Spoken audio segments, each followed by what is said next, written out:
So how do we know what God's telling us? We pray to God, but sometimes we forget to listen. And how do we know what God is telling us? Well, God's voice shows up in so many ways. So many different ways. Shows up in our heads, actually as a voice. Sometimes seeming to be a voice from outside. I mean, I had a personal experience of it literally being a voice that sounded like it was from outside, that made my head turn. Twice, very loudly. That's an unusual situation. It's the only time it's ever happened to me. But it happened. So I know that it also happens like that. A lot of times it's a voice within yourself that has a very distinctly different quality than the voice of fear, than the voice of ego. Here's what the quality is. First of all, it's very clear. It's very clear. It's usually very short. So at least in my head, God doesn't speak to me in lots of long paragraphs. My ego does that. When there starts to be, rationalizations and explanations, and then I know, okay, that's not the voice of God. It's very clear. It's usually quite short, because when you're clear, you can be. It's soft. It's not booming. It's soft, but it's very present.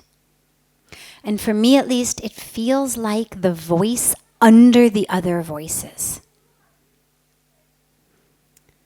Sort of the river that's running down below. And then it's up to me of whether I'm going to focus on sort of the noise up here or whether I'm going to drop down.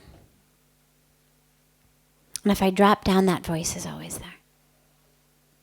And sometimes, lastly, the voice of God comes, I have found, in things that are nonverbal, in just the way of the universe to give us a message, to give us a teaching. That the universe just conspires to bring you exactly what you need to learn the lesson you're supposed to learn in exactly that moment. But you still have to drop down to get it, because there's always a lot of noise up here, and when things in the universe happen, they don't always happen with banners that say, oh, look here, this is your lesson. You're getting this, right? This isn't a random happening. They're not plastered with bumper stickers or something that say, not a random happening. This is your message from God. You still have to drop down to get it. And for me, what I have found is when you do, it has that quality of, oh my God. Like it's so clear.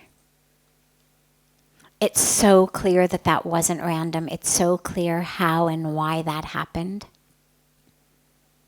And if you can just drop into that space, you get it. It's a lot less dramatic. So like my ego is very dramatic. There's a lot of drama. And by ego, I don't mean the arrogance level, I mean the whole identity. The whole aspect of who I identify as. It's very dramatic. There's been a lot of, drama in my history, and my ego is it's very dramatic. And the voice of God is not. And so for me, what I find is when I'm there, is that it's a very clear drop from a place up here of activity, but drama. Into a place of, oh yeah.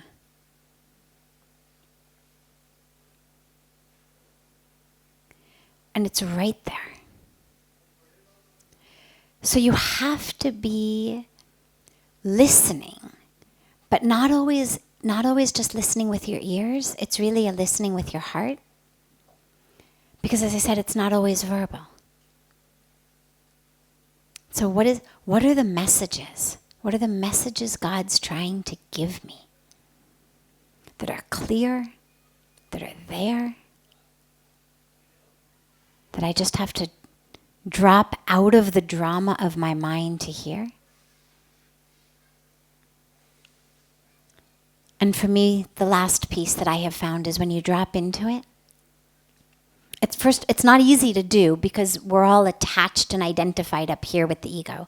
Of, oh my God, but this, and oh my God, but that, and blah, but this, and blah, but this, and blah, blah. The minute you allow yourself to drop into that river, there's this sense of such utter rightness that it's like it's freedom. It's absolute freedom.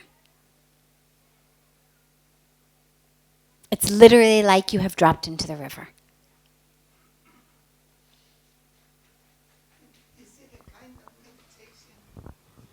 Is it a kind of meditation? Yes, but it's in life. And so for me, the times that God has spoken to me have not always been in meditation. They've been walking, they've been moving through life. They haven't even been in walking meditation. I mean, they've been in times of just being in life.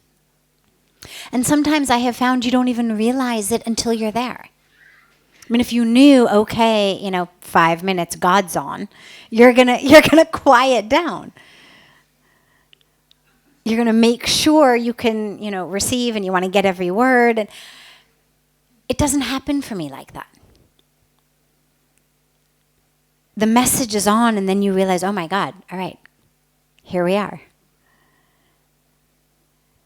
And you have a choice, of course, to listen or not to listen, to pretend that that wasn't the point, or to realize it was. But no, it doesn't always come in what we think of as meditation.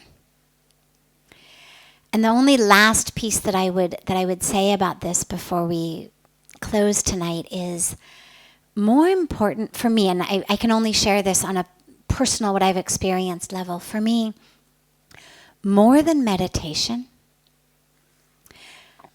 to hear the voice, I have found courage is needed.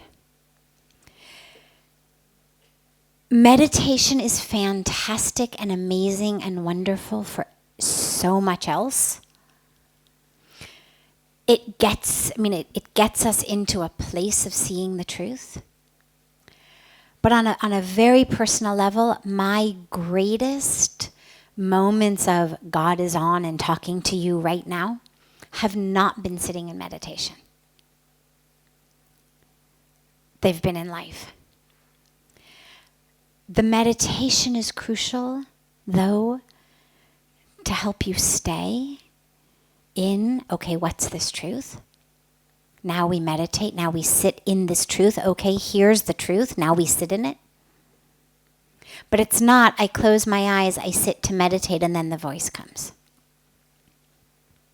And so really what I have found that's most important is just courage. Courage to say, oh my God, that's the message. Wow, that was not how I thought things were supposed to go.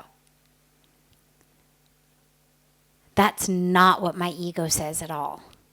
That's not nearly as interestingly dramatic as I had anticipated this was going to be. But there it is. And it may fly in the face of everything you think you know, which for me it also has several times. And that's where the courage comes in. And then you sit in meditation to allow it to crystallize.